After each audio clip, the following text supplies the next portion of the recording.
Hello guys, my name is Achu Normad and I am, I would say, the production director at Akumba Music. Well, like many people say, boss of Akumba Music, but I would prefer to just say production director at the record label Akumba Music, which has artists Renew and Elisha K.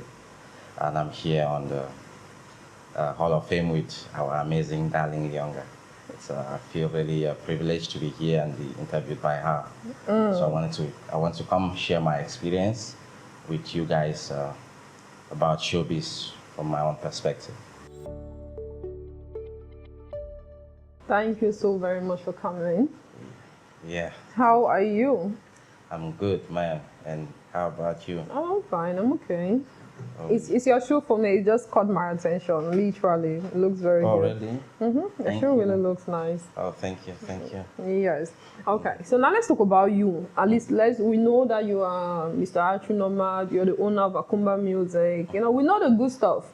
We see the growth of Renew and we are all amazed. You know, like wow. You see, we are all in awe and everything, but we don't know your journey. We don't Yeah. know how far you've come. So that's the place I want to take you to today. Okay. So let's start with your place of birth. Where were you born? I was born in Bamenda, Mancon, Bamenda. I'm a Mancon man, actually.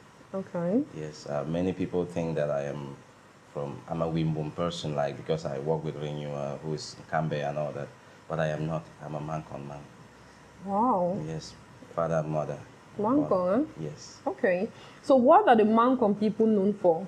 Commonly known for? Uh, in showbiz, I'll talk about in showbiz. Okay. They they are producers mostly, and then they're also good artists. Yes, and I'm sure Renis is from Mancon, right? Yes. We have some greats in the business, and we're doing our best. Renis, you know Renis now? Yeah, of course, Renis, yes. New Bell. Yeah, Yes. she's a Mancon girl too. So we are into showbiz as well. We have made a great impact, and also we have some bloggers too. You know, for Noah, of Prodigy's blog, he's a Mancon boy. Okay. So we are in there. We are in showbiz too. We are making an impact, and myself too. I'm in there. Okay. So how big is your family? We have four of us. I have my two younger brothers. They're in the U.S. They're in Houston. I was with them. We're actually all in Houston, the three of us, and then our elder sister is back in Bamenda with our mom. We lost our dad when I was 11. He was a guitar player and musician as well. Oh. How much of your dad can you remember? I just remember how he has our same spirit, that fighting spirit, that spirit of standing out and making a difference. He was a guitar player, a very good one, and I would say I took after his footsteps, playing guitar and producing music too. Okay. Now, let's talk about your childhood still. From the look of things, is it safe to say that you were born with a silver spoon? No, Not at all. no, not at all. Oh. My childhood was very, very difficult. I was born from none of my parents were educated, and none of them ever had like a white collar job. So it was a very difficult childhood. I went to a government school in Mancon, in like GHS Mancon. It is in the really deep in Mancon, there around the Fonts Palace. It's not even in town. Most of the times I went by with a government scholarship, which subsidized my education. And then I sold, during the holidays, I would do, you know these kids who do cheers? You know this, excuse me, you know these kids who make bamboo chairs and carry on their head and go and sell in town? I sold those chairs. I was one of those village kids who would do those chairs and come and sell in town. I sold wood on my head, firewood. I would split wood and go and sell in town. As a kid growing up, my brothers, we all did the same. I sold farm produce. My mom would harvest granules and would cook, and I'll go and sell. I've hopped granules, everything, wood on my head, everything. I've done that, and was not. In fact, I was the first person in my entire family, extended cousin, the first person to travel abroad, to travel to the US. It was a success. Everybody was like, oh, finally the family has seen some kind of light. So I was the first. So you're the person- first person. First. What was your Child- father? Who was he rather? It was just a young man in Mancon there who's playing guitar and bottle dance and all that. Then hustling. Yeah. So you never had like a steady job? No. He was just you know how difficult it is. He was a builder, and then he also playing guitar part time. His stage name was Supernova, Okay. and he was really good. But Ye- then just a local musician, and he did really good for himself up until around 1998 when he came down to Douala and started playing in the cabaret somewhere around Monaberi and doing really good. And then suddenly he just died. It looks like food poisoning or drink or the poison. It looked something like that. It was Oh. really mysterious. I was like 11 and they brought him back to Bamenda and they brought the cops and it was a shock to all of us. It was a difficult childhood, to be honest. What about your mother? What was she? What Just- was she doing? Just a farmer, just a normal Mancon woman who does her farm work. And How did you travel to the States? Now, you mentioned that you're the first person in your entire family. yes, So, in a way, you broke the shackles of poverty Yes. in your family. Yes. So, was it like a family contribution? You know, well, this is what happened. Yeah. When I finished high school, I was the best in my school and all that.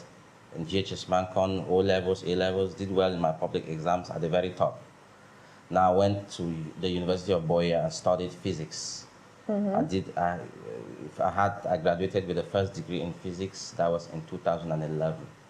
After that, I knew that if there's any chance for me, I have to leave the country because I mean it's the sciences, and I like to think of myself. I mean I'm brilliant. I believe that, and I believe that I will succeed and do better out of the country. Yeah. So I also looked for all kinds of admissions to study in the UK, Europe, every other country. I did my very best, but it was just hard. And you know how expensive it is. There will be times when I would need a bank statement, I would run to people, beg, and nobody could help me and all that. I kept hustling until being really smart, I would say, I was able to do stuff for myself. And in 2012, I played the GV lottery for myself, by myself. I played the GV lottery, and it came out, and I won. wow. Yes, with all that hustling and everything. Finally, it's God who decided to give me. Nobody came and said, "Hey, come do that." It's nobody can say that. Hey, I helped that kid travel. It's God who gave me a luck Okay. like that. So, you are the man you are today because of you. I would say hustling and the belief in it, believe that I will make it, seeing where I want to be. Yeah. And then also the grace of God, because know, of course. you people have been digging for long, but nothing happens. Yeah. Okay, now you understand that winning the DV lottery is one thing. Traveling is another thing. So how was it like?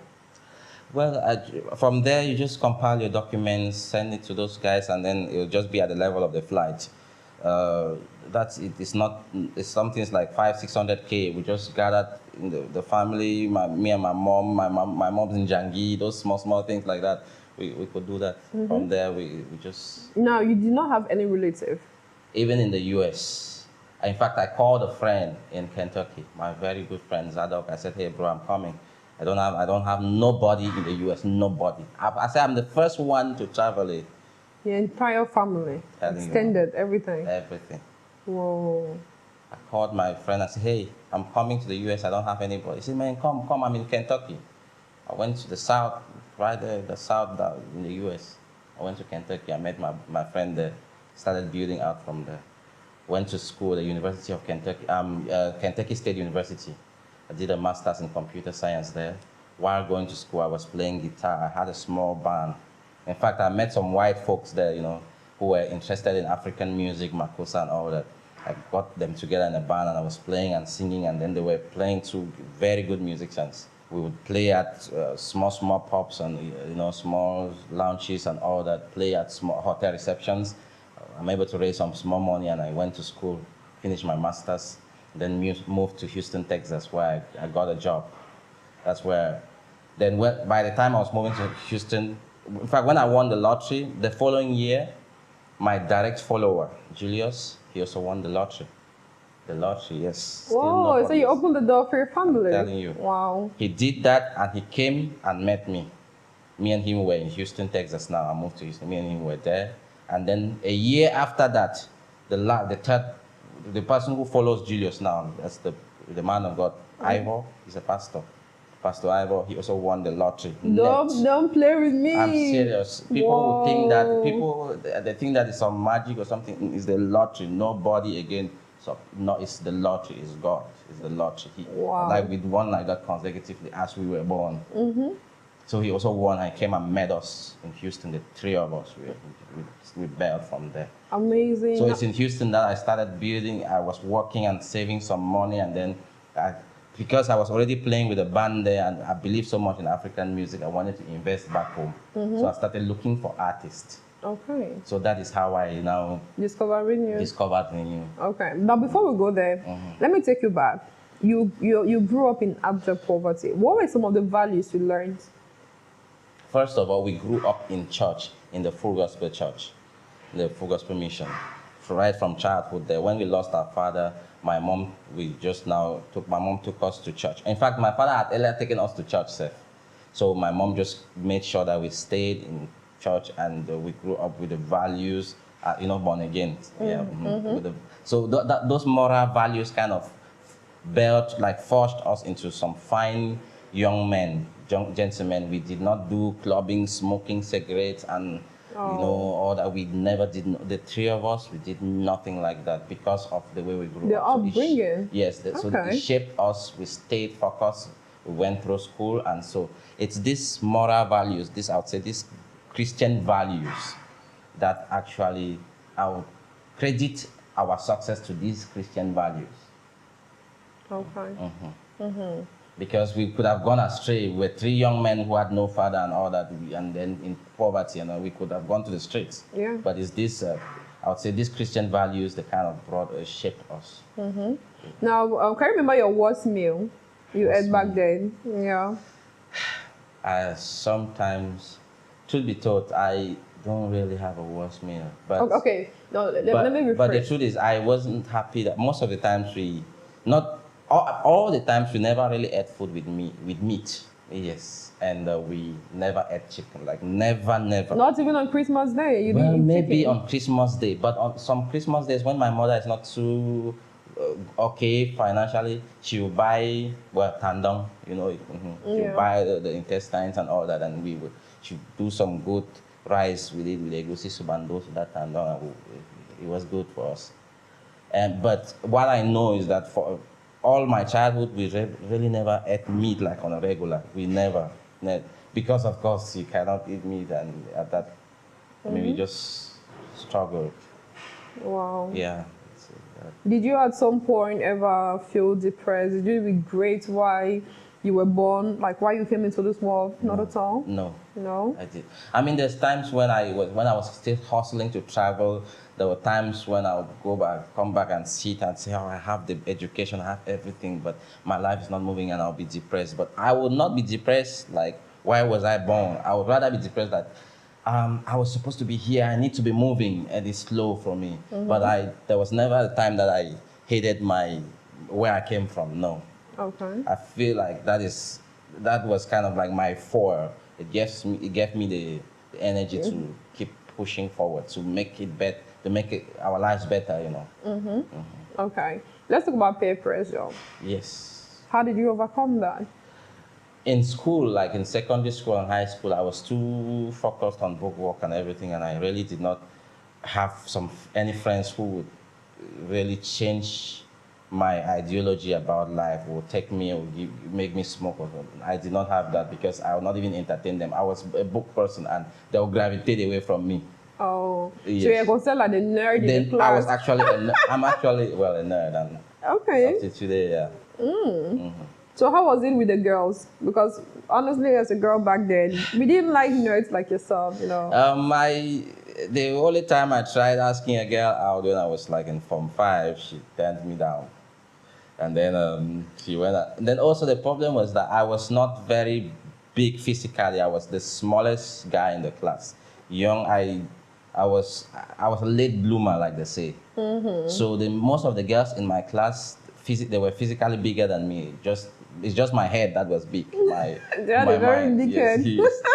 So the girl I tried talking to, she really laughed. Later, she went and laughed with her friends, and then said, "Ah, what's that picking the child for chat me, oh," and all that. And then she talked about it with her friends in class, and the news went around class, and they really mocked me a lot with it. Oh. And that was sometime in lower seat, and it was kind of a shock for me. I really, really hated it, and from there I got into my shell more, and I really did not mingle around in class. And even up to today, I still find it hard to mingle with my batch, my high school classmates, because I was never really close to them. Okay. Because I always felt that outside I would just sit on my So they corner. never accepted you?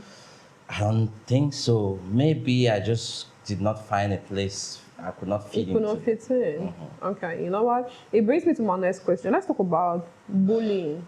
Yeah. Yeah. So it's safe to say that you were bullied back then. Like in the early days, like in early days in secondary school, yes, there were guys who bullied me. Yes, I was bullied. I was like the very smallest guy in class, and I was bullied, for real. Okay. Can you still remember some of the things they did to you? There was just this guy who kept knocking my head all the time. He just kept asking me just for leisure, you know. But then there was also another guy too, who was an extended family to me. He's much bigger. Vitalis. He stick out for me once in a while, you know, and they would not really do stuff because they're afraid of him. But then again, I was bullied.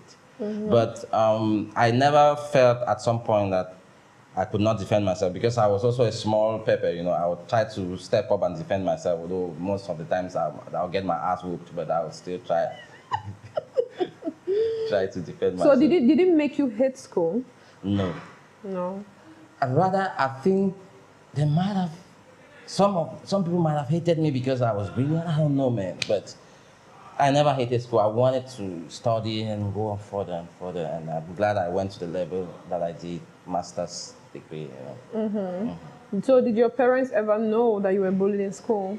No, and I mean, an African mother, like, it's not in the list of their worries, you know. I mean, you can take care of yourself. It's a list of their worries. I'm here thinking about what you eat or your school fee and all that, and you're talking about stuff like that. It's not really a thing for African mothers. Yeah. So they didn't really care? Yes. I think I was able to take care of myself, yeah. Okay. We're going to talk about sexual harassment in the Cameroon entertainment industry. Yes. Yeah. So that you are a music stakeholder, you are a producer, you know, you are a boss and everything. You are into the system. So I want you to tell us the thing. What do you think? Do you think you actually exist? And how is it like? It exists, and it is really rampant. And it happens mostly with the artists or the people who are vulnerable. And people who are vulnerable are mostly the independent artists, because they're having to go out and hustle on their own. They're having to go out and throw themselves out there and get the deal, get their song on TV, get their things done. You know, they're having to do it themselves. And most of the times they don't have the money, so they will be exploited. So it is very rampant. It is mostly with the artists that are independent and hustling out there all alone, and they mostly have to do it because they have no choice. Now, we've had artists who complain that music producers, because you're a producer, music producers harass them sexually for free beats, for free production. Well, I am a producer of talent. Well, it's a French word, actually, producer, music producer. But the producer you're talking about is the engineer. The sound engineers. Yeah. Okay. Yeah. If they do that for free beats and they have to do it, then I'll say this: they're out there hustling. The girls know what they're doing. They're out there hustling. You understand? It happens, but it will be mostly for those girls who are, or those boys who are independent and hustling on their own. It's not everybody who is privileged to have some actual Normad in their lives blocking. They're ready to pay for the beats. They're ready to make the negotiation. Then just tell them that, hey, you are recording at 2. This morning I texted Renew. I said, hey, you have studio session at 2. This is it. They just don't know, however, what the arrangement was. They just go in there to sing and then go back home. Okay. So it's not everybody who is privileged to be in that position. So they have to do it according to them. You understand? According to them, they have to do it. Okay. But Now, yeah, carry on. yeah, but for me, I would say it's sad. And if I could tell them something, I would say, don't do it. Don't take free beats. Don't do that. Don't do it. Try as much as possible to pay for your stuff. I know it's going to be hard. If you cannot, leave it. Don't do it. You must not be in showbiz. Because when you give yourself in exchange for it like that, right, it is going to break you down. You will not be able to enjoy it, the showbiz and everything. You will be depressed. You will fall into drugs. It is going to break you down to your fabric. Yeah. You will not be able to. The showbiz is too challenging. You will break. You cannot sustain it. It's something you're starting. You will not be able to sustain it. Yeah. So don't even start it. Okay. Now, let's talk about your artist Renew. Has she ever been? Has she ever gone through that process? Has she ever complained to you like, boss, this is what is going on? I'm talking about still in line with sexual harassment. Well, no. She has said that some people try to chat her. I mean, like, chat her up, like, ask her out, like, normally. But it is normal because she is.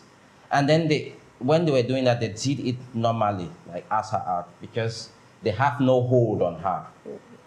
So they cannot give another, it was not another deal, like, hey, come, let's hang out now, I will put your song there, or I'll send your song to this TV. No, it was not that kind of a deal, because she was never put in that position. And they could never have proposed that kind of position, because her boss already takes care of all that. Those, you understand? So the people might have just gone up to her to ask her out normally, say, hey man, I like you, hey girl, I like you, I want to go out with you. That is okay. Yeah. That's normal. So if she is accepting, it is her personal thing. She probably likes the person as a person, and that's a personal thing. But to say that she was in that position, to say, I have to do this so that my song can go on, never. Now, I want you to address stakeholders. You've spoken to artists that if they're going through something like that, it's better just quit. Yeah. Right? Yeah. Let's talk about our producers who take advantage of young women and men too, because now even boys, even male artists get around. That is the one that scares me the most. Yeah, I know. What do you have to say?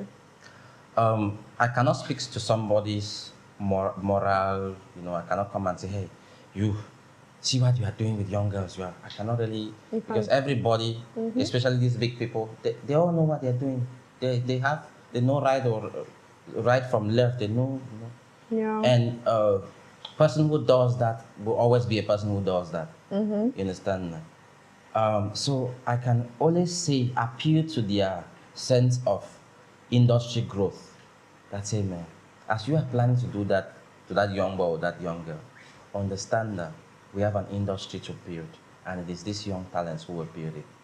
So as you are planning to do that, know that you are tearing down the very thing we are trying to build. Yeah. So please don't do that for the sake of the industry. Because if you chase those young girls away, or you give them a different dream, you teach them that the dream of showbiz is different from what they have as a perspective. You tell them that they have to sell their bodies. If you give them that, you sell them a different dream, different from what we know as the dream of showbiz and succeeding and making it big as an artist. If you sell them that, know that you are hurting the very thing you're trying to build. Okay. And with that, it's going to really, really throw us many years back, and it will bring us down. But again, I have nothing to do. I cannot really control how you people behave. everybody That's live their true. lives. Yeah.